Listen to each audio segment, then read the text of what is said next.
اہل بصیرت کے سامنے خاموشی تمہارے لیے مفید ہے، اس لیے حکم آیا ہے کہ خاموش رہو۔ مولانا جلال الدین رومی۔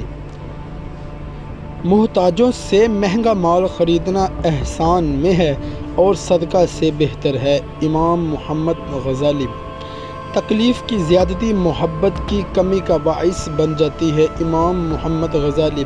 اپنے آپ کو سب سے بہتر سمجھ لینا حماقت ہے۔ امام محمد غزالی۔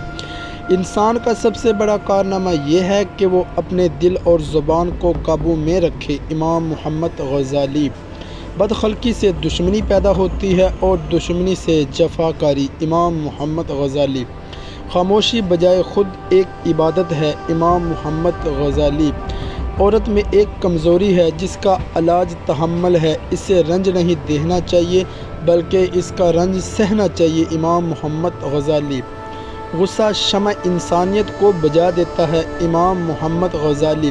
اللہ تعالیٰ کا ہر فیصلہ عقل و عدل پر مبنی ہوتا ہے، اس لیے کبھی بھی حرف شکایت ہونٹوں پر نہ لاؤ۔ امام محمد غزالی۔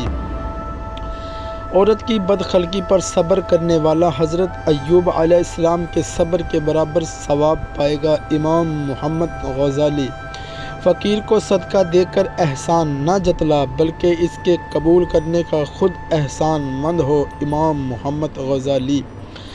راہ دور ہونے کی وجہ سے دعوت رد نہ کرو۔ امام محمد غزالی۔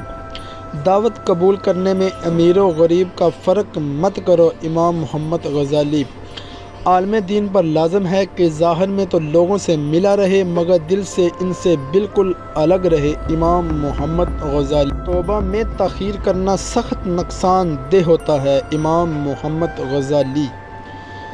صرف ندامت کو توبہ نہیں کہا جا سکتا کیونکہ گناہوں پر پشیمانی بندہ کے اختیار و قدرت میں نہیں۔ امام محمد غزالی۔ اے عبادت کے طالب، تجھ پر عبادت میں مشغول ہونے سے پہلے اپنے گناہوں سے توبہ کرنا لازم ہے۔ امام محمد غزالی۔